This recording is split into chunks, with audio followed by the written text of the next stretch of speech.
What if the most dangerous moment for your heart isn't during exercise, stress, or illness, but within the first 30 seconds after you wake up? Let me tell you about a morning that changed how I think about heart health forever.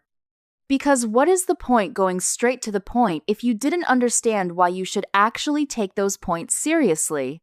Hi, my name is May. Welcome to Care Anchor, your health and care guide support, where we help seniors and their families navigate through the journey of aging gracefully together. I know a 68-year-old man. Let's just name him Alex. Retired teacher, fit for his age, non-smoker. He had walked 3 miles every morning for 11 years. His wife described him as the healthiest person she knew. And yet, Alex had woken up that morning, reached across the nightstand for his phone to check the news. He sat up quickly, felt a wave of dizziness, and within 90 seconds was in the grip of a major cardiac event. He survived. Many do not. And when my colleague and I sat with his wife in the family room later that morning, she asked me the question that I have heard more times than I can count in over 2 decades of being in the health and care support space.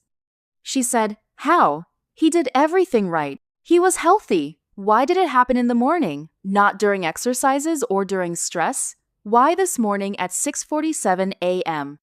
The answer to that question is the reason I am making this video today. And that is just one of countless cases, because the morning is not an innocent time for the human heart, particularly after the age of 60. Research confirms that heart attacks occur more frequently in the morning hours after waking than at any other time of the day. And the things that happen inside the body during the night, the remarkable, intricate, silent work the cardiovascular system performs while you are completely unaware of it, create a set of conditions that make the hours just after waking the most physiologically dangerous window of the entire day. Not because of anything dramatic, not because of anything you can see or feel coming, but because of biology. Ancient, precise, and unforgiving when the conditions are wrong.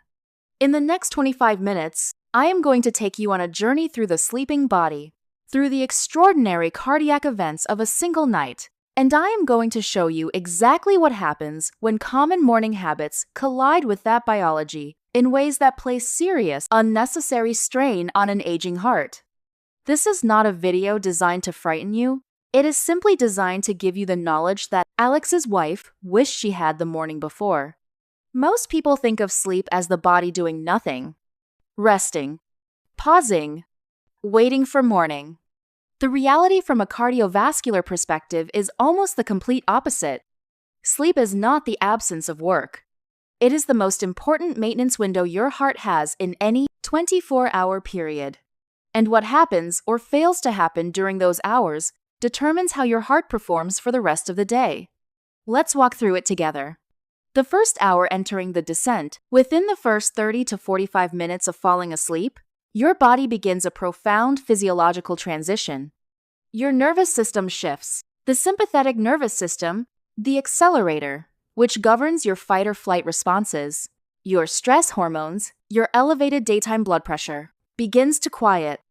The parasympathetic nervous system, the brake, takes over, slowing everything down, reducing your heart rate, releasing tension in blood vessel walls, allowing your arteries to soften, widen, and breathe. Your breathing deepens and slows. Your muscles release the accumulated tension of the day. Your core temperature drops slightly, another signal that your body has entered recovery mode. And then, one of the most important cardiovascular events of your entire day begins to unfold. Under healthy sleep conditions, your blood pressure naturally drops by 10 to 20%. Cardiologists call this nocturnal dipping, and as one who has been in the healthcare system for over 2 decades, I can tell you that nocturnal dipping is one of the most important things your heart experiences in any 24-hour period. Think of it this way. Your heart beats approximately 100,000 times every day. Every one of those beats pushes blood through thousands of miles of arteries, capillaries, and veins at a pressure that, during the day, your vessels must constantly manage.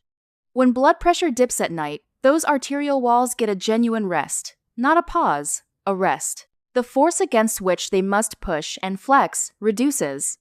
The inflammation pathways that build up through daytime stress begin to quiet. The endothelium, which is the delicate inner lining of your blood vessels, gets the recovery time it needs to maintain its health and integrity. Without this nightly dip in blood pressure, the cardiovascular system never truly recovers. It runs, as one of my colleagues used to say, without ever turning the engine off. According to research published in Fortis Healthcare's 2026 World Sleep Day report, that people who fail to achieve this nocturnal dip because of sleep apnea, insomnia, or chronic insufficient sleep have a significantly greater risk of cardiovascular problems. Even when their daytime blood pressure readings appear perfectly normal, that last part is critical. Their daytime readings look fine. It is only at night, in the hours most people assume mean nothing, that the damage is quietly accumulating. Let's discuss sleep stages to better help you understand these habits' risk and how to avoid them as we progress. The sleep stages, a cardiovascular symphony. As the night progresses, your body cycles through 4 stages of sleep, 3 stages of non-REM sleep, and 1 stage of REM sleep. Each cycle takes approximately 90 minutes. A full night of 7 to 8 hours produces 4 to 5 complete cycles, and each stage plays a specific role in cardiovascular recovery. Stage 1 and 2 are light sleep. Your heart rate and blood pressure continue to fall. Your brain begins to process and file the day's experiences. Your body temperature continues to drop. Stage 3, which is the deep sleep, slow wave sleep. This is where the real cardiac maintenance happens. During the deep sleep, your heart rate drops to its lowest point of the day. Your blood pressure reaches its nadir, its lowest value. Growth hormone surges, repairing tissues including the endothelium of blood vessels. Your immune system activates, addressing inflammation quietly and systematically. Your brain begins clearing metabolic waste products that have accumulated through the day's neural activity. Research published in the journal Current Atherosclerosis Reports confirms that during deep sleep, heart rate, blood pressure, and cardiac output all decline substantially, and this decrease corresponds directly to the nocturnal dipping pattern that protects cardiovascular health over the long term. Deep sleep is not optional for the heart, it is biological maintenance, the kind that, if skipped consistently, does not catch up on weekends. And here is what matters profoundly for seniors specifically. As we age, the proportion of time spent in deep, restorative slow-wave sleep declines naturally. A young adult may spend 20% of their sleep in deep sleep.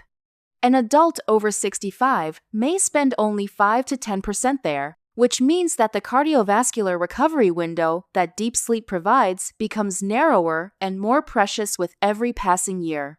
Every disruption to sleep, every snore that wakes you, every toilet trip at 2 a.m., every hour of anxious wakefulness takes from a recovery budget that is already smaller than it used to be. And there is the REM sleep, the double-edged stage. Now we come to REM sleep, and here the picture becomes more complex, because REM is where something remarkable and somewhat dangerous happens. During REM sleep, your brain is highly active, dreaming, processing emotion, consolidating memory, and, to support that neural activity, the sympathetic nervous system periodically re-engages, heart rate fluctuates, blood pressure rises in intermittent waves. The deep quiet of non-REM sleep is replaced by a state of cardiovascular variability, peaks and troughs of activity that mirror, in some ways, a mild version of the physiological arousal of waking. Research published in Nature Scientific Reports confirms that while blood pressure dips during non-REM sleep, REM sleep is associated with intermittent surges in sympathetic activity and corresponding rises in blood pressure. For healthy hearts, these REM fluctuations are normal and manageable. For seniors with existing cardiovascular conditions, stiffened arteries, or poorly controlled blood pressure, these nighttime REM surges can be physiologically significant. This is also why untreated sleep apnea is so particularly dangerous for cardiac health. Because sleep apnea, characterized by repeated pauses in breathing, followed by sudden arousals, interrupts the sleep cycle precisely at the points of deepest recovery, and triggers repeated sympathetic surges throughout the night. Every apnea event is a small cardiovascular jolt. And for a senior experiencing dozens of these events per hour, the cumulative cardiac stress of a single night is measurable in blood pressure, heart rate variability, and arterial inflammation markers. According to Springer Nature's 2026 research, sleep fragmentation, being woken multiple times overnight, leads to increased heart rate, decreased heart rate variability, increased blood pressure, and increased secretion of stress hormones, all of which are established risk factors for coronary artery disease. There is the pre-dawn preparation. Now here is where the story of Alex begins to make complete sense. In the final hours of sleep, typically between 4 a.m. and 6 a.m., your body begins to prepare itself for waking. Cortisol, your primary stress hormone, begins rising from its overnight low. Adrenaline begins to increase. Blood pressure begins to climb back toward daytime levels. Your heart rate begins to accelerate. Platelets, the blood cells responsible for clotting, become more aggregable, stickier, more prone to forming clots. This is not pathology. This is biology. Your body is doing exactly what it evolved to do, mobilizing its systems for the demands of a new day. But the cardiovascular system is simultaneously emerging from its most vulnerable recovery state with lower reserves, stiffer arteries, and a blood pressure that is climbing from its overnight nadir faster than the arterial walls can always accommodate. Research compiled from Harvard Medical School confirms what cardiologists have known for decades. This pre-dawn physiological surge is one reason heart attacks and strokes occur significantly more frequently in the morning hours after waking than at any other time of day. The combination of rising cortisol, rising blood pressure, activated platelets, and a cardiovascular system emerging from recovery creates what researchers call a morning vulnerable period, a window of elevated cardiac risk that exists for everyone but is substantially wider and deeper for seniors over 60. With that foundation in place, let's go through the 5 morning habits that cardiologists most consistently identify as dangerous for seniors. And as we cover each one, I want you to hold the biology we just covered in your mind. Because understanding why each habit is dangerous is what makes the change sustainable. You do not change habits you only intellectually understand. You change habits when you can feel the mechanism, when it makes visceral sense. Habit 1 is grabbing your phone within the first 30 seconds of waking. The science of this is direct and unambiguous. I had a patient, 71, retired nurse, which meant she understood more about health than most of my patients. She watched her diet carefully. She took her blood pressure medication every morning without fail. She walked. She slept well. She did everything right. And yet, when she came to see me about 18 months after her retirement, she mentioned, almost embarrassed by its triviality, that every morning, the first thing she did upon waking was reach for her phone. News, messages, her daughter's latest update, social media, all before she had taken a single sip of water, all before she had even sat up properly. I asked her how she felt during those first few minutes. She said, a bit rushed, a bit anxious sometimes. Why? I explained what was happening in her cardiovascular system during those first minutes after waking. The cortisol already elevated from the pre-dawn surge, the blood pressure climbing from its overnight dip, the platelets already more aggregable than they would be at midday. And then layered immediately on top of that already vulnerable state, the cognitive stress of news headlines, unread messages, and the immediate engagement of the anxiety response at the exact moment when her cardiovascular system was least equipped to absorb it. She looked at me for a long moment. Then she said, I've been doing that every morning for 3 years. That conversation was the beginning of her new morning routine. And about 8 months later, her morning blood pressure readings had improved measurably. Not from a change in medication, but from just a change in the first 15 minutes of her day. Your cardiovascular system wakes up before your conscious mind does. The cortisol surge, the blood pressure rise, the platelet activation, all of this is already underway before you open your eyes. When you reach for your phone in those first 30 seconds, your brain begins receiving and processing information immediately.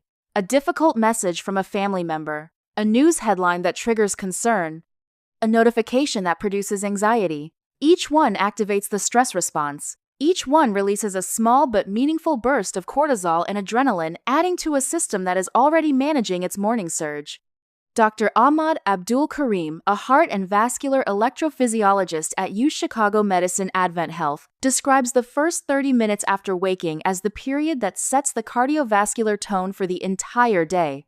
For a senior with stiffened arteries or existing hypertension, that immediate stress addition is not trivial. It is the difference between a managed morning cardiovascular rise and an amplified one. Think back to Alex, a retired teacher who had done everything right for years, who reached for his phone the moment he woke checking the news, as he always did on a heart system that was already navigating its most vulnerable biological window. So how do you intentionally fix this? Simply keep your phone on the other side of the room, not as a punishment, but as a protection. Give your body 15 to 30 minutes to complete its morning transition before the demands of the connected world begin. Habit 2 is waking up dehydrated and reaching for coffee first. Here is something most people never connect to heart health. During a typical 7 to 8 hour night of sleep, the average adult loses between 1 and 2 pounds of water through breathing, perspiration, and normal metabolic processes. You wake up mildly dehydrated every morning by design. And dehydration does something specific and measurable to the blood. It thickens it. Thicker blood is harder for the heart to pump. It moves more slowly through the vessels. And thicker blood combined with the already elevated platelet aggregability of the morning vulnerable period is measurably more prone to clot formation. Now consider what most seniors do immediately upon waking. They make coffee. Caffeine is a vasoconstrictor and a stimulant. It raises blood pressure. It increases heart rate. And it adds a physiological accelerant to a system already managing its morning surge while the blood is still thick from overnight dehydration. Dr. Karazi, a prominent cardiologist, describes this combination precisely. Waking up dehydrated and stressed and immediately pushing the system with caffeine can amplify the physiologic morning surge in ways that place disproportionate strain on the cardiovascular system of an older adult. I had a patient, 74, retired engineer, who drank 2 strong coffees every morning before eating or drinking anything else. He was managing hypertension with medication, and his morning blood pressure readings were consistently 15 to 20 points higher than his afternoon readings. Not because his medication was wrong, it was simply because of what he was doing in the first 20 minutes after waking.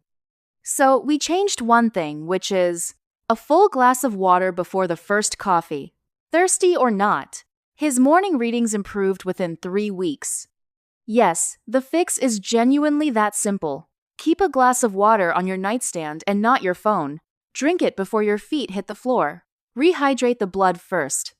Let the cardiovascular system begin its morning transition on a foundation of hydration rather than dehydration. Then enjoy your coffee. 15 to 20 minutes later, after the water, not before.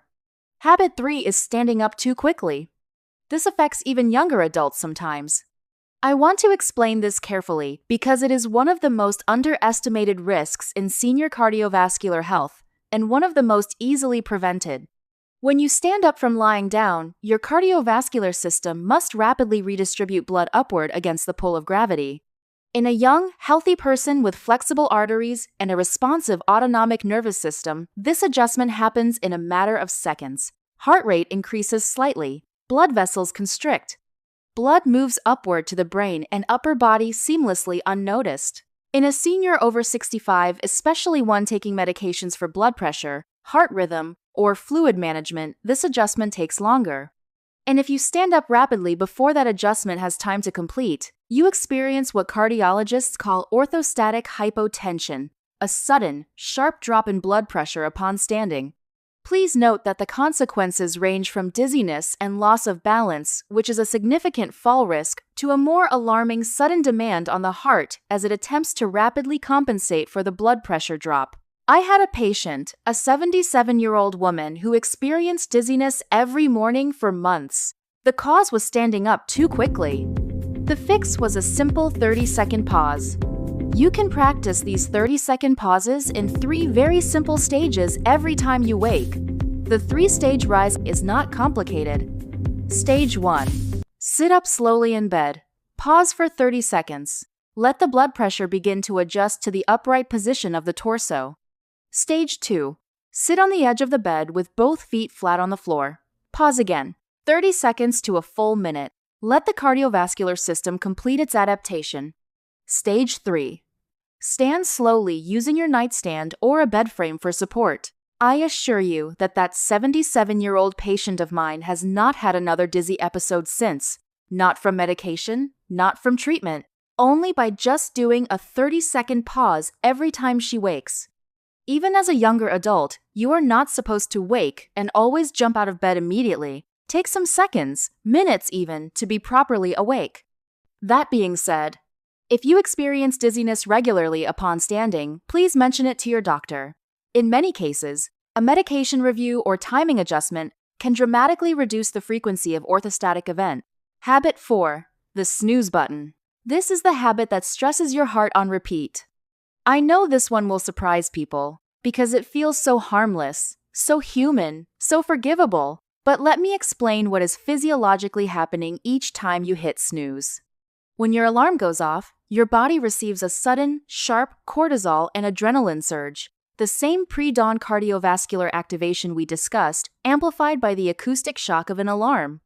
Blood pressure spikes, heart rate accelerates, the body mobilizes for waking.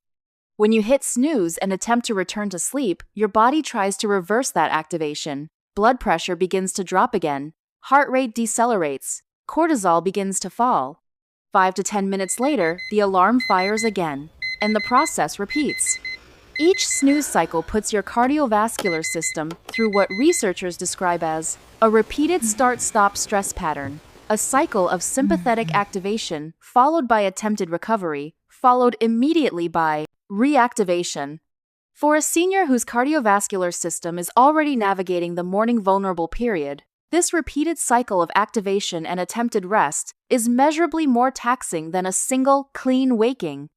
A 2026 study from the University of Oulu, published in BMC Cardiovascular Disorders, found that wide swings in sleep timing, including inconsistent waking patterns, were strongly connected to increased likelihood of major cardiac events.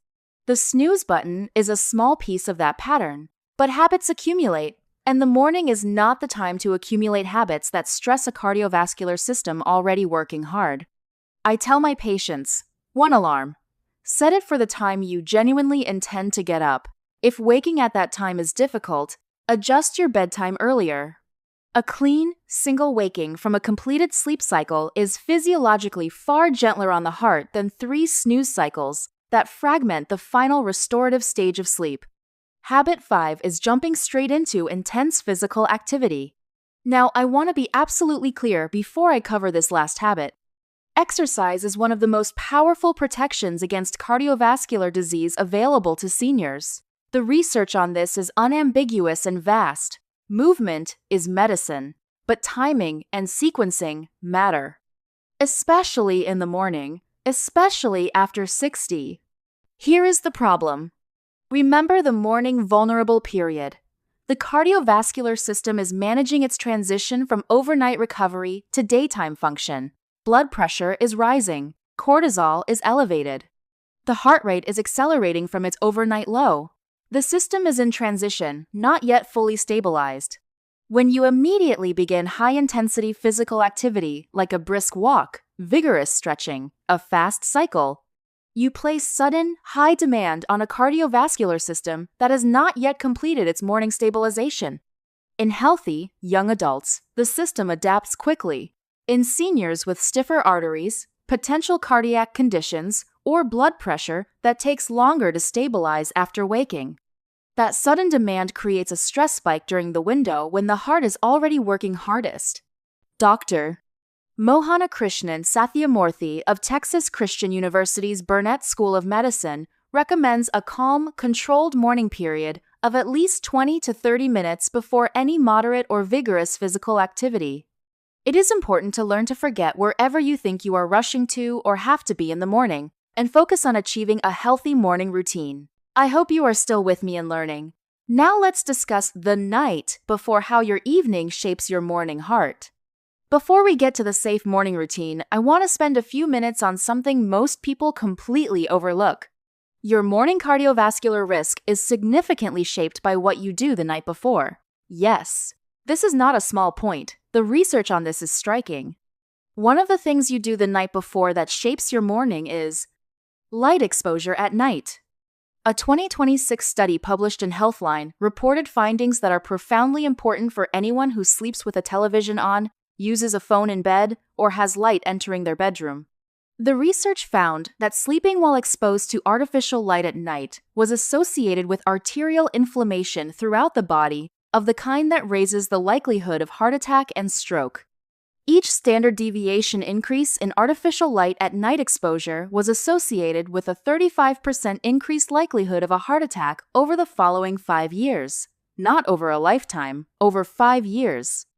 The mechanism is a word cardiologists pay close attention to: melatonin suppression. Darkness, genuine, consistent darkness signals the body to produce melatonin. Melatonin does not just regulate sleep. It signals the cardiovascular system to begin its nightly wind down, including the initiation of the nocturnal blood pressure dip we discussed. When light suppresses melatonin production, that dip is delayed. Sometimes it is reduced. Sometimes it does not fully occur. And the research on non-dippers, people whose blood pressure fails to fall at night, consistently shows elevated risk of heart attack, stroke, and kidney disease.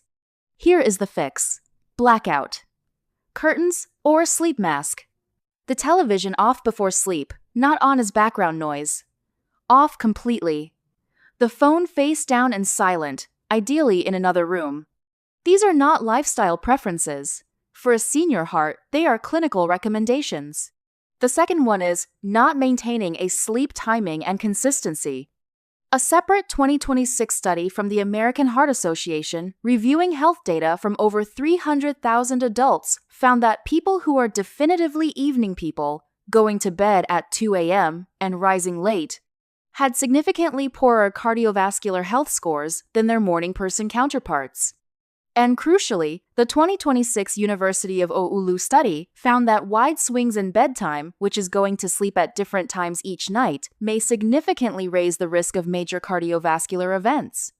Irregular sleep timing is associated with what researchers call circadian misalignment, a mismatch between the body's internal clock and the actual sleep-wake schedule being followed. That misalignment disrupts the nocturnal dipping pattern. It disrupts cortisol regulation and disrupts the precise biological orchestration that gives the heart its overnight recovery. Consistency in going to bed and waking at approximately the same time each day is one of the most underappreciated protections against morning cardiac risk. So after everything we have covered, what does a heart-protective morning actually look like for a senior in 2026? Let me walk you through it very briefly, as if I am describing it to a patient sitting right across from me in my office. And let me tell you, this is the routine I actually describe. Not a theoretical ideal, but practical sequence that works. The evening before, black out your bedroom or use a sleep mask. Turn the television off before you sleep, not as a timer, off it completely. Put your phone on the other side of the room, silent and face down. Go to bed at a consistent time within 30 minutes of the same hour each night. Keep a glass of water on your nightstand for morning. Upon waking, Step 1. One alarm. When it goes off, do not reach for your phone. Lie still for 30 seconds. Breathe. Let your body acknowledge the transition from sleep. Let the cortisol surge begin its natural arc without amplification. Step 2. Drink the glass of water from your nightstand. The full glass. Before anything else, rehydrate your blood. Prepare your cardiovascular system for movement. Step 3. Sit up slowly. Pause for 30 seconds. Sit on the edge of the bed. Pause again. Stand slowly with support. 3 stages. No rushing. Step 4. Move through your first 15 to 30 minutes calmly. Wash. Dress. Make breakfast. No news. No phone. No screens. Let your cardiovascular system complete its morning stabilization in an environment of calm rather than stimulation. Step 5. Coffee or tea after water and some food. Not the first thing. Not on an empty, dehydrated system. After rehydration. After the morning stabilization window. Step 6. If you exercise in the morning, begin no sooner than 30 to 45 minutes after waking. Start with gentle movement, a slow walk, gentle stretching for the first 5 to 10 minutes before increasing intensity.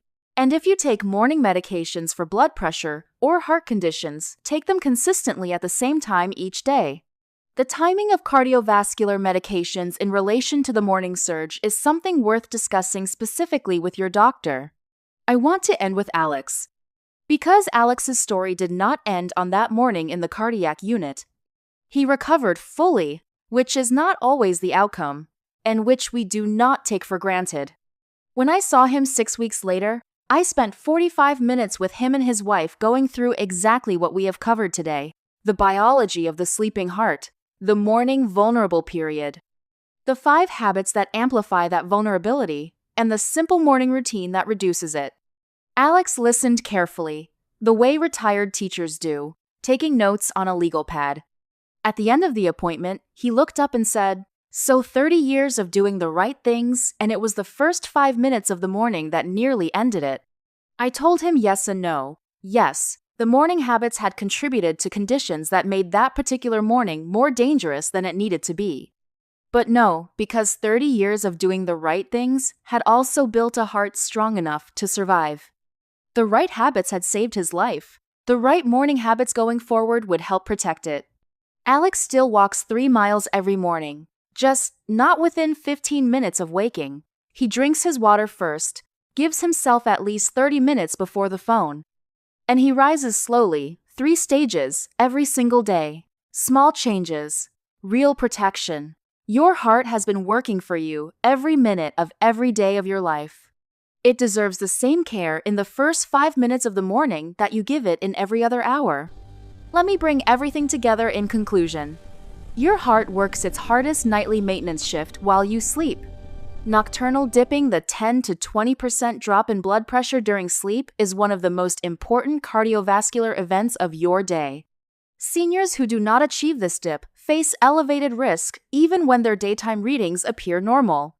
The morning vulnerable period, the 60 to 90 minutes after waking, is when heart attacks are most likely to occur. Now you know how to protect it. If this video gave you something to change tomorrow morning, please subscribe to our channel, Care Anchor. Like and share with anyone over 60. Drop us a comment below. Tell us which of these habits you recognized in yourself. We read every comment and want to hear your experience. Thanks for watching.